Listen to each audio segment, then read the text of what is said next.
Welcome to the Cal Park Bros podcast. I am your host, Terrence, and with me is my co-host, Jason, calling in from the Batcave in Indianapolis. Jason, how are you, my good man? I'm doing very well, sir. Spent the 4th of July day up in Chicago, seeing family for a family gathering. Hadn't been to one in a couple of years. Hadn't had one in a couple of years. So it was good to see some faces I hadn't seen in a while. Uh, Missed out on a few things, but definitely had some good food. Some stuff I probably wouldn't normally have on a regular basis. But you know what? It's one special holiday a year. Why not? Here, here. Good stuff, man. Thank you for listening. This is episode 12 of the Cal Park Bros podcast. Cal Park Bros is a weekly podcast for fans of culture, sports, and entertainment. And as always, we are your hosts, Terrence and Jason. And every single Thursday, we release a brand new episode where we talk about the current events of the day, sports, and the athletes we love. And even some of the athletes we loathe. No matter the topic, you can expect a brutally honest and fun exchange of snark while learning through the lens of our 30 years of friendship that originated in Calumet Park, Illinois. For more Cal Park Bros content, connect with us on our social media pages, Facebook, Instagram, Twitter, and YouTube, and search for us there with the handle Cal Park Bros, and we'll be there. Also, our episodes are available and listened to for free wherever you listen to podcasts. Like us, love us, share us, follow us. And if you like us, why wouldn't you? Still the best line in podcast history, sir. Still the best line. Amen to that.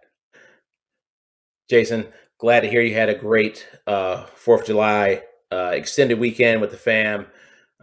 In the first segment, we're going to talk about some fireworks fiascos, some fireworks, if you will, fuckery.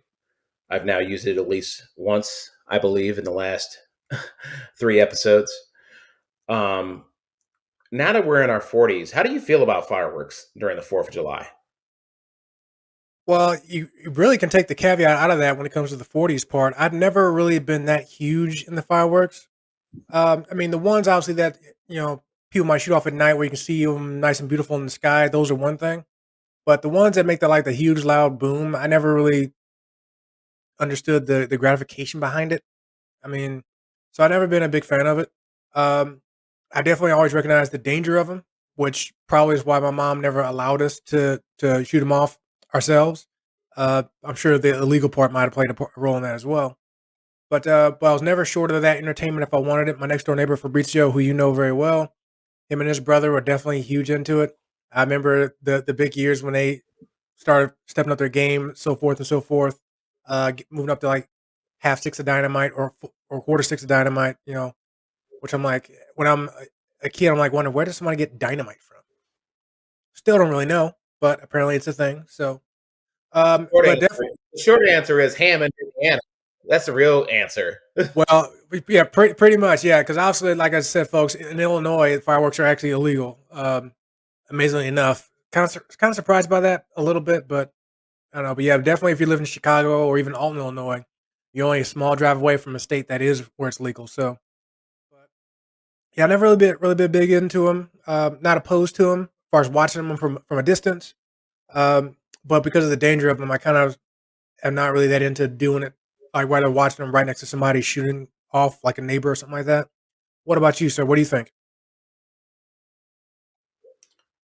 I mean, I'll tell you, when we were children, growing up at Calumet Park, my dad, worked in Indiana, so he had ample access to pretty much the entire arsenal in East Chicago, Indiana. Okay, the amount of money that was spent in hindsight on bringing over all those legit fireworks and being let off in our backyard is amazing.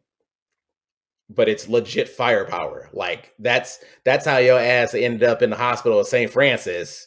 And I know it's not called St. Francis anymore, but I am aging myself. And shout out to the people that actually know and remember St. Francis Hospital, and that is now Metro South. But the idea that Joe Schmo citizens would have access to that sort of firepower, those sort of explosives, has always been kind of crazy to me. Like, you want to talk about how much freedom we have in this country? They will literally let you blow your fucking face off in the name of freedom. So it is insane to me. Number one, the amount of fireworks that they'll just let somebody walk out of a store with in Indiana, and then literally drive over the border to Illinois like it's no big thing, and we all do it in the name of freedom, in quotations, freedom. Um, I think part of the allure to people letting off fireworks like that, Jason, is that we know it's illegal. And it's really what some people would consider to be a harmless way, that emphasis there is not mine, a harmless way to effectively thumb their nose at the establishment. It's like, we know we're not supposed to be doing it, and yet we do it anyway. I also think it's insane the amount of injuries that happen every year around the 4th of July. Like, you think about the amount of blown off thumbs and fingers and hands.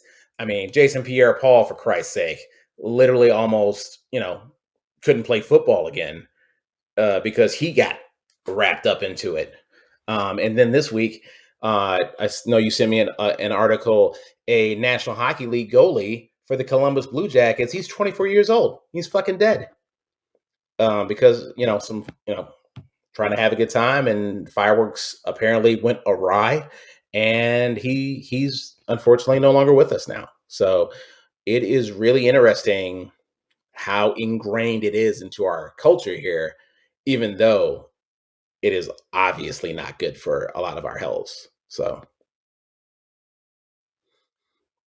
Yeah, I mean, you mentioned, I definitely agree with you in some regard when it comes to the allure of doing something illegal and having that thrill of it. Um, I definitely that does apply in states like Illinois where they are still legal. Now that I live in Indiana, this my second state that I lived in where it's actually legal. I can definitely say that for people in the states where it's legal, where that allure isn't there, they still love doing it. And I guess it's up to the individual to decide why they like doing them. I personally don't think the value is there. You mentioned, how much money is spent on the fireworks, and then again, I know the price of them back in the '90s. I can imagine what they are now. Um, and what kind of I guess for me the value of it is the short amount of time you have to enjoy them versus how much you paid for them. So, like I said in a previous episode, the value you pay for it, but was it really given back to you? And for me, the value is not there. I mean, a firecracker might be the cheapest thing, but you light it, boom, it's done, probably half a second. Um, you mentioned injuries and unfortunately death. I found a news article. It is out of Pennsylvania, York, Pennsylvania. Basically, is a report that mentions from the U.S. Consumer Product Safety Commission. They cited that there's a 50% increase, or there was in 2020 compared to last year around the 4th of July time, compared to the year before, rather 2019. So 50%. So kind of curious about what the number is going to be for this year. I'm sure last year's increase probably has something to do with a lot of people's public fireworks celebrations being canceled because of COVID. So a lot of people probably started doing more of their own, which I'm sure led to a lot more injuries, things like that. But still, I wonder if that's going to go up. Now, again, unfortunately, you mentioned Jason Pierre-Paul losing digits on his hand. You mentioned the hockey player from the Blue Jackets. First name is Matisse. I don't want to butcher his last name. He died. He died. So, you know, that's just kind of tragic. Now, obviously, there are accidents, but I was looking for other examples of deaths that might have happened over this weekend, and I found one where a child died. 8-year-old child died. Now he wasn't directly injured by the firework, but unfortunately, he was in a house to where a discarded fireworks were, basically around the house, and somehow the house set ablaze because of that. And unfortunately, the rest of the family made it out, but the 8-year-old child, unfortunately, well, actually, he made it out of the hospital too, but unfortunately, he died at the hospital due to the injuries that happened because of the blaze happened, because of the fireworks. So, and of course, and I found another example of a 41-year-old man who also was close to a mortar blast from fireworks that went off and embedded itself in his stomach and abdomen. Paramedics arrived on the scene while he was still alive to try to save his life, but unfortunately, he died on the scene as well. And of course, there are several articles people can see for themselves about all the other injuries that happened over the weekend as well. And I it is unfortunate. I mean, obviously, people can do fireworks and not get hurt. There's plenty of examples of that, but I think there's a percentage enough of injuries that do happen, which are accidents. No one's trying to get hurt on purpose. That's why people think some people may either need to rethink doing them or rethink where you do them. Not just for your own safety or the safety of your people in your household or family watching you do them, but the safety of others. Like I mentioned, somebody's house burned down from somebody else shooting fireworks. So, and that's even one of the safety tips you'll find from all the websites that say, hey, this is how you do the fireworks safely.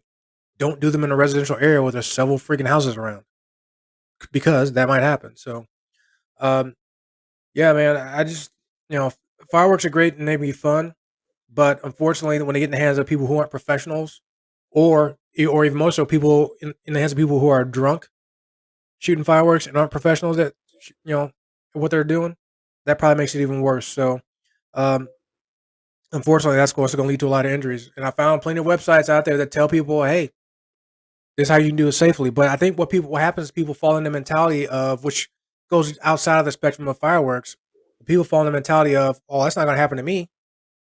You know, they know what they're doing is dangerous, and they know the examples of how people can hurt and now get killed. But they say, oh, well, I'll just be careful. That person probably wasn't being safe. That's not going to happen to me.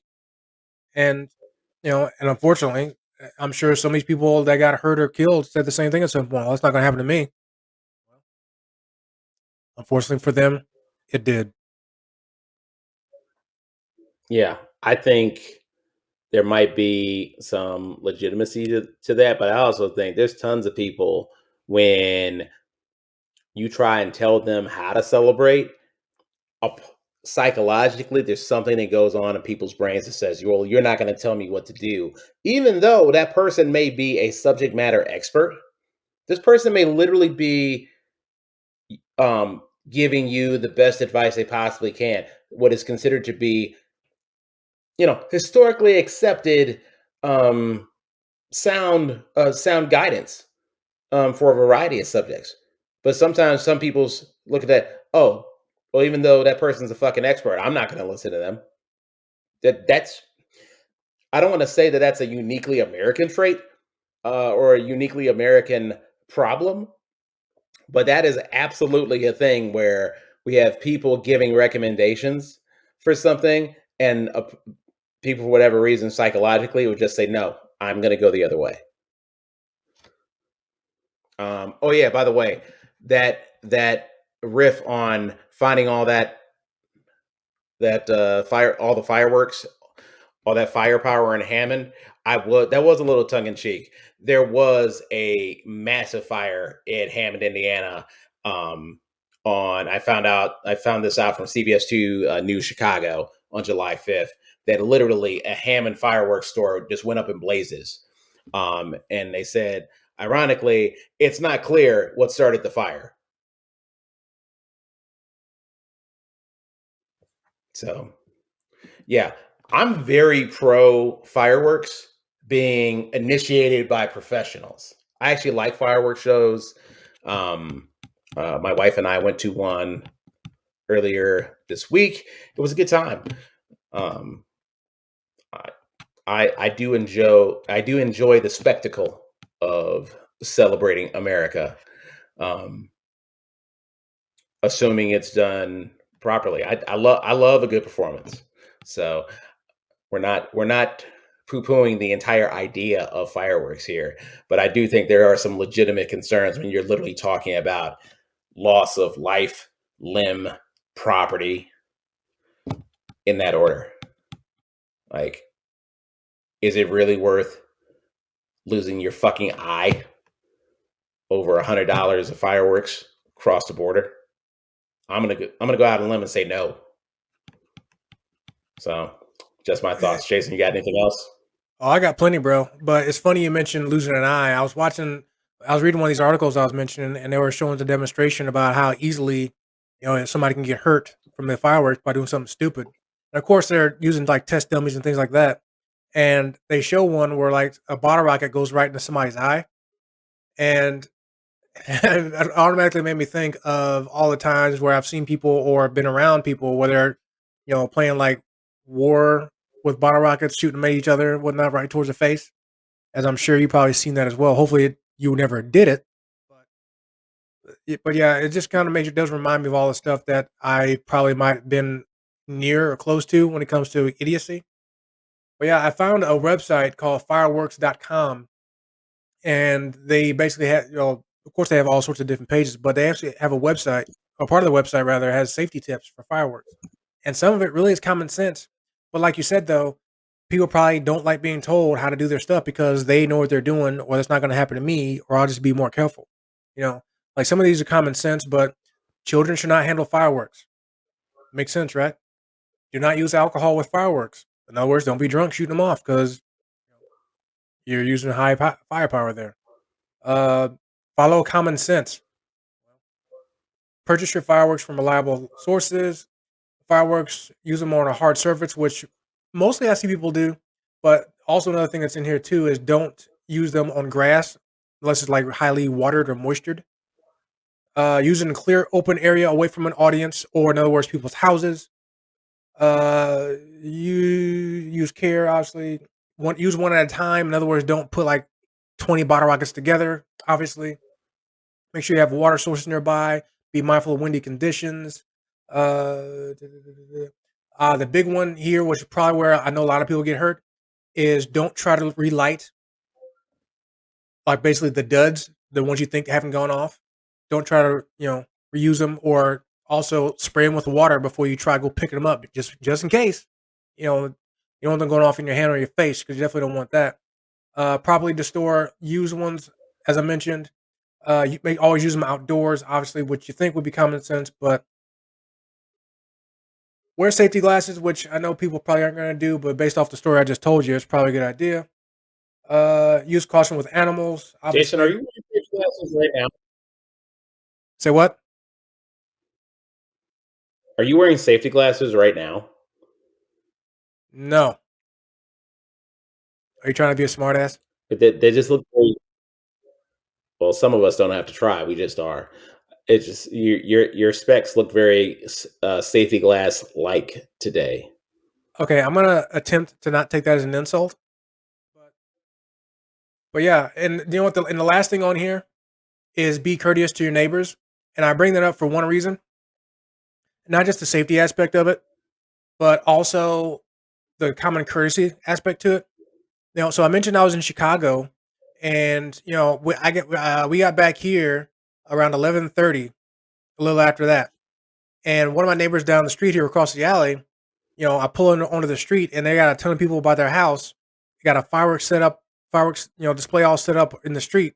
I'm like, okay, and they're all shooting it off, and I'm like, okay, I know it's the 4th of July, I know it's Sunday, I know a lot of people have the day off tomorrow, but not everybody does. I do. I know everybody in the neighborhood doesn't. And I think on the video I posted, on our social media on Facebook and Instagram, about have a good 4th of July. I think you probably even hear them still shooting them off, while I'm doing the video, and I was like close to midnight. So you know, I think that's what people probably mean when it comes to, hey, we're shooting these off. Be courteous to your neighbors because maybe they trying to sleep, or maybe they got some other stuff going on that you shooting them off at midnight is a problem. I mean, not to try sound like get off my lawn guy, but it's really not about that. Because I don't mind them shooting them off, but I'm thinking about other people in the neighborhood who probably do. But that's just how I am. I try to be considerate. So, um, not to say I'm better than I don't anybody, even but know if still, there's a way to be courteous. I don't even know if there's a way to be courteous regarding fireworks. yeah, What I there easily is. find is every Jason, stop. What I find is that more times than not, there's two groups of people. It's a group of people that will say things like, "Hey, you guys should be courteous and be cognizant there's a lot of people that have anxiety, they have PTSD, some of them served in the military or be courteous towards pets. And what I find is there's that group of people that basically try to get people who opt into throwing off fireworks to be cognizant of this. And then there's a group of people who basically thumb their noses at that other group and say, fuck it, I'm literally going to let off fireworks for the next week. Now, I hear you. I'm not saying. I mean, you still could be courteous. I'm not saying be mindful of every small niche situation that might be going on. I mean, you mentioned people with PSD or people with animals. Yeah, not dismissing those situations, but I just meant general common courtesy. You know what I mean? I mean, now granted, I'm not the closest to where that setup was, but I'm sure the neighbor right next to them probably wasn't too fond of it because I know they're a senior citizen, so I'm sure they probably weren't too happy. Now, granted, they know it's 4th of July, so maybe they deal with it. I don't know. But at the same time, if you're still shooting off fireworks at 2 in the morning, and not that they were, but just from the posts I've seen on social media, there are people out there who shoot off fireworks till 2 a.m. in the morning, you know? And I think you'll agree, no matter what side of the group that you just mentioned, whichever one you're in, that's probably a little cray, as the kids used to say. So Yeah. My thing is, it's the 4th of July, go crazy. But if you're trying to pull that shit off in May, then why, yes, I hope the cops do write your ass a ticket because you're being ridiculous. All right. That covers it in terms of fireworks fiascos. Coming up next, we're going to talk about some of this Olympic athlete drama regarding Sha'Carri Richardson and not being able to participate in the Olympics in Tokyo. Coming up next on Cal Park Bros.